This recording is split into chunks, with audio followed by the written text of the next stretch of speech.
I think about my lifetime spent in Scotland, because I came to Scotland first as a student, so I guess I was 17 or 18 years old, and I'll leave you to guess how old I am now, but I've been here a very long time. And it's as if all the stability and everything we thought was Scotland, as if in the last 5 years or so we've taken all the bits and thrown them up in the air, and who knows where they're going to fall, which is a really interesting, to people like me, it's a really interesting challenge and opportunity as we move into the 21st century. Thinking not just what is the nation going to be like, what will Scotland look like politically and in other ways, but what does it mean to be a disciple of Jesus in this fast-changing context?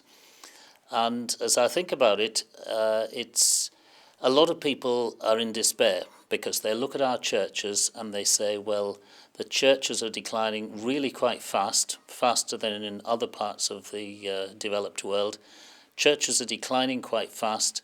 The populations in our churches are increasingly old people.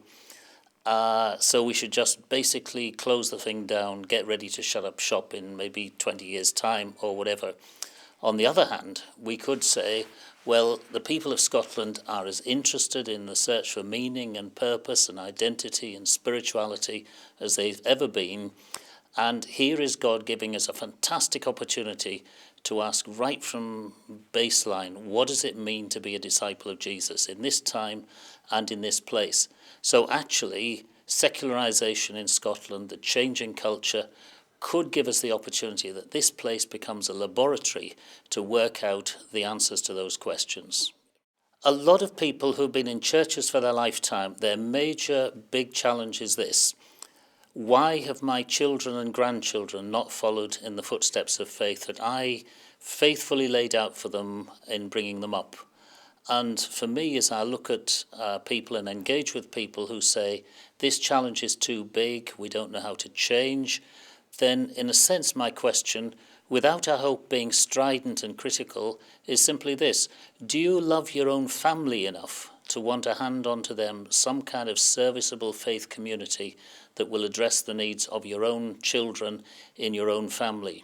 And I think if we can create spaces where it's okay to address that question, it's okay to talk about what we sometimes think are our failures without piling guilt on each other, recognising that actually the answer to that question is, well, the culture's changed. Life is no longer what it once was. Being a young person today is something that none of us who are older than about 20, 25, we don't have a clue, because life is so different today. And I think for many people that comes as a renewing kind of message as we say, well, what sort of church, faith community, discipleship community, what would make sense to your own family?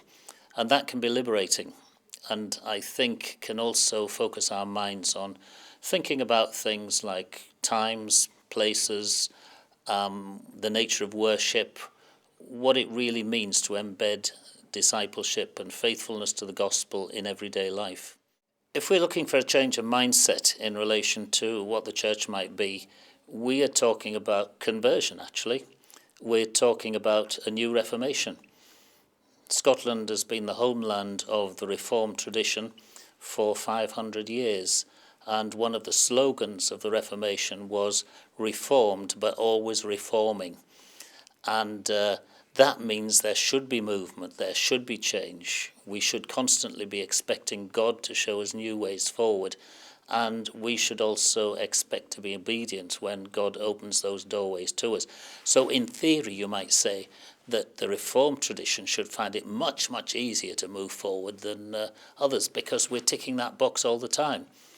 Except, well, it's a challenge, because it seems safer to stick with what we know, what seems tried and tested, what's embedded in our institutions. But at a time when politically, as well as in other ways, all the institutions are coming under great scrutiny, now is the time to ask those fundamental questions. What actually does it mean to be the Church of Jesus Christ in this time and in this place? And it might be different in Scotland than it will be in other places. The big challenge for national denominational leaders, of course, in Scotland, as indeed elsewhere in the Western world, is how to move our institutions in effective change such that the change is something that we're in control of or we're part of, rather than randomly allowing change to come over us. Change happens anyway.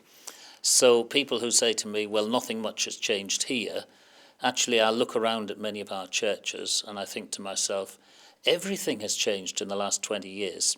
20 years ago, most local churches had significant Sunday schools because they had significant numbers of children. Today, the Sunday school is not quite extinct, but it's heading in that direction. Our institutions are changing. They once had plenty of money to do what they wanted to do. Nowadays, it's a different story. So for me, the question of change isn't a question of will we change, can we change? We are actually changing. The big question is, okay, are we going to be the ones who will initiate and inaugurate change so that the change we see isn't forced on us by an essentially secular, unchristian culture, but the change is actually in accordance with the values of God's kingdom? And that is the big challenge to us. If I believed that there was no hope for the church in Scotland or anywhere else, I would really be seriously questioning, have I wasted my life in being involved in all this stuff? Whereas actually the message of the gospel is always this, it's always look to the future, dream who you might be, who you can be, who God intends you to be. And that is one of the big challenges to us. I think at this point of transition and change and challenge, there's a real danger in constantly looking to the past, asking questions, okay, so who's to blame for the mess we now find ourselves in? Raking over the ashes of the past, rather than, and this is a gospel value, looking to the future. It's an eschatological imperative, to use the jargon, that Jesus continually says to people he meets, okay, that was then, this is now. Who do you imagine you could be under God's guidance in the future? And it's that future orientation that for me is absolutely the centre of the gospel, not just a strategic way of dealing with change in the church. Who are we becoming? Who might we become? Who does God intend us to be? There will always be followers of Jesus. Whether their churches as institutions and structures look anything like what we've got today, your guess is as good as mine.